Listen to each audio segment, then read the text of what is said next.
Bismillahirrahmanirrahim. Assalamualaikum warahmatullahi wabarakatuh.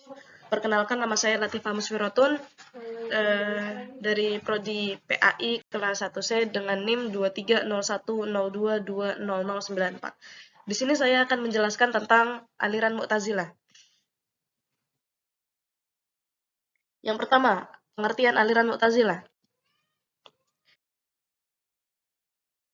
Aliran Mu'tazilah secara harfiah artinya berpisah, memisahkan diri dan menjauh. Dan secara etimologis, yaitu orang-orang yang memisahkan diri. Ahli Sunnah wal Jamaah berpendapat bahwa sesungguhnya pelaku dosa besar adalah orang yang mukmin yang tidak sempurna imannya. Aliran Mu'tazilah lahir kurang lebih 120 Hijriah. Perkataan Mu'tazilah ini berasal dari kata i'tizal yang artinya memisahkan diri. Pada umumnya, nama ini diberikan oleh orang yang di luar Mu'tazilah karena pendirinya Wasal bin Atha ini tidak seberpendapat dengan gurunya, yaitu Hasan al-Basri. Selanjutnya adalah ciri-ciri Mu'tazilah. Yang pertama itu menafikan sifat Allah. Yang kedua itu Al-Quran merupakan mukjizat isi, berarti bukan kalam atau bukan tulisan dan yang lain-lain. Yang ketiga adalah Al-Quran tidak berbuat zalim. Yang keempat, Allah tidak berkuasa memasukkan orang yang telah menjadi ahli surga ke neraka, dan begitu pula sebaliknya. Selanjutnya, kemampuan melakukan sesuatu pada diri manusia sudah ada sebelum perbuatan itu dilakukan. Jadi semua itu sudah tertulis dan terencana sebelumnya. Yang selanjutnya adalah Al-Quran tidak bersifat qadim. Surga dan neraka belum menjadi wujud. Allah menghendaki makhluknya pada sesuatu yang baik. Allah tidak menyukai keburukan. Perbuatan baik buruk manusia adalah pilihan manusia itu sendiri. Yang selanjutnya adalah tokoh-tokoh aliran Mu'tazilah. Aliran Mu'tazilah itu ada 4. Yang pertama Wasil bin Atha, Abu Huzail bin Al-Alaf, An-Nazam, Abu Hashim Al-Jubai. Wasil bin Atha adalah pelopor ajaran ini. Jadi yang mendirikan ajaran ini adalah Wasil bin Atha. Dan yang selanjutnya adalah Abu Huzail Al-Alaf. Ini adalah orang yang menyusun 5 ajaran pokok Mu'tazilah. Yang ketiga adalah An-Nazam, yaitu murid dari Abu Huzail Al-Alaf. Yang keempat, yang terakhir adalah Abu Hashim Al-Jubai atau Abu Ali Muhammad bin Abdul Wahhab, lahir pada tahun 849 sampai 915 Masehi. Selanjutnya, ajaran pokok Mu'tazilah, Al-Usul Al-Khamsah. Golongan Mu'tazilah adalah salah satu paham atau aliran yang muncul di Basrah, Irak pada abad kedua Hijriah. Aliran ini memiliki paham bahwa Islam yang mengerjakan dosa besar atau meninggalkan kewajiban-kewajiban yang sampai kematiannya belum sempat untuk bertobat, maka orang itu dihukumi keluar dari Islam, tetapi tidak menjadi kafir, namun hanya berstatus fasik saja. Dan menurut mereka, orang fasik ini adalah orang yang abadi di neraka.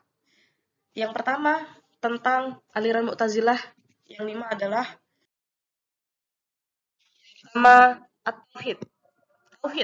Dalam Tauhid, mereka mengakui keesaan Allah. Orang Mu'tazilah memiliki 3 pandangan. Yang pertama, mereka mengingkari sifat Allah. Menurut mereka, sifat yang melekat pada Allah adalah zatnya sendiri. Jadi, bukan sifatnya, tetapi zatnya. Yang kedua, Al-Quran menurut mereka adalah makhluk yang baru. Yang ketiga, mereka berpendapat bahwa Allah di akhirat kelak akan dilihat oleh panca indera manusia karena Allah tidak bisa dijangkau oleh panca indera. Yang kedua ini al-adl. Setiap orang Islam tentunya diwajibkan untuk bersifat adil. Namun aliran Mu'tazilah malah memperdalam arti ini ke dalam serta menunjukkan batasan-batasannya. Aliran Mu'tazilah berpendapat Tuhan tidak menghendaki keburukan, tidak menciptakan perbuatan manusia. Manusia bisa mengerjakan perintah-perintahnya dan meninggalkan larangan-larangannya dengan kekuasaan yang diciptakannya terhadap diri manusia, yang diciptakan Allah terhadap diri manusia. Ia memerintahkan terhadap apa yang dikehendaki. Ia hanya menguasai kebaikan-kebaikan yang diperintahkannya dan tidak ikut campur tangan dalam keburukan-keburukan yang dilakukan oleh manusia. Yang ketiga adalah al-wa' wal wa'id, atau artinya adalah janji dan ancaman. Aliran Mu'tazilah berpendapat bahwa Allah Subhanahu wa taala tidak akan mengingkari janjinya, memberi pahala kepada orang muslim yang baik dan menimpakan azab kepada orang-orang yang melakukan dosa. Wallahu a'lam bishawab. Yang keempat adalah al-manzilah baina manzilataini. Prinsip inilah yang memisahkan antara Wasil bin Atha dan gurunya yaitu Hasan al-Basri. Manzilatul baina manzilaini adalah posisi di antara dua posisi. Maksudnya adalah orang yang berbuat dosa besar atau tidak dikatakan mukmin dan tidak pula dikatakan kafir, melainkan menjadi orang yang fasik. Jadi menurut mereka kefasikan merupakan tempat tersendiri. Jadi ada tempatnya sendiri seseorang yang melakukan perbuatan fasik, yaitu tempatnya di antara orang yang kufur dan orang yang iman. Tingkatan seorang fasik berada di bawah orang mukmin dan di atas orang yang kafir. Itulah mengapa dinamakan manzilatul baina manzilataini. Dan yang terakhir adalah amal ma'ruf nahi mungkar.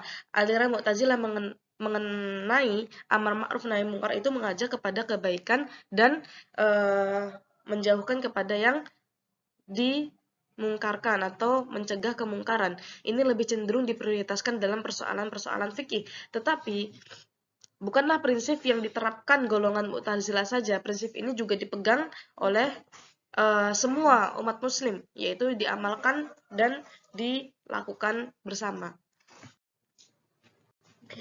Oke, next.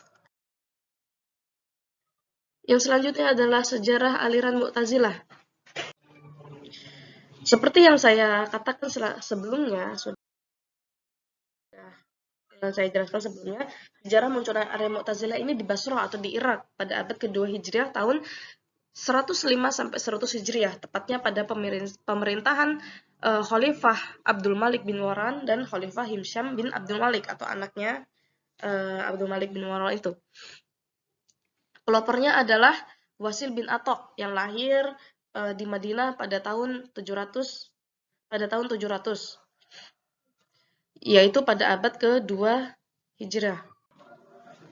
Wasil bin Atha itu berpendapat bahwa muslim berdosa besar bukan mukmin dan bukan kafir yang berarti ia fasik. Imam Hasan al-Basri berpendapat mukmin berdosa besar masih status mukmin. Inilah awal terjadinya perpecahan antara guru dan murid ini yang akhirnya menghasilkan golongan Mu'tazilah.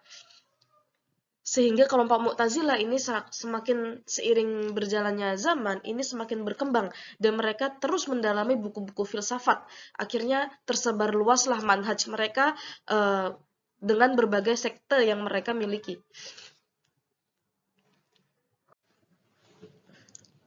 Sedikit bercerita bahwa suatu hari itu pernah datang seorang laki-laki, muridnya Hasan al-Basri itu berkata kepada Hasan al-Basri ini sendiri, "Wahai imam dalam agama, telah muncul di zaman kita kelompok yang mengkafirkan pelaku dosa besar, dan dosa tersebut diyakini sebagai dosa kekafiran yang dapat mengeluarkan pelakunya dari agama. Mereka adalah kaum Khawarij, sedangkan kelompok yang lainnya sangat toleran terhadap pelaku dosa besar, dan dosa tersebut tidak berpengaruh terhadap keimanan.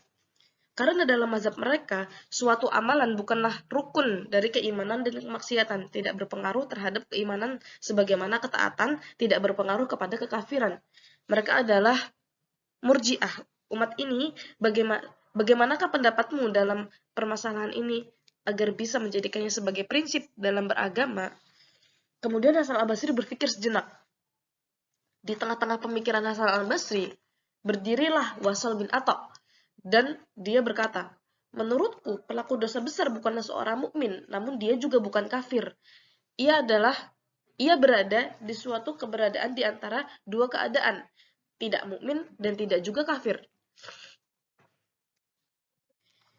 Baiklah sekilas cerita tentang awal mula pemisahan Wasil bin Atha dari gurunya Hasan al-Basri. Selanjutnya terima kasih atas segala waktu yang telah diberikan. Syukron. Wassalamualaikum warahmatullahi wabarakatuh.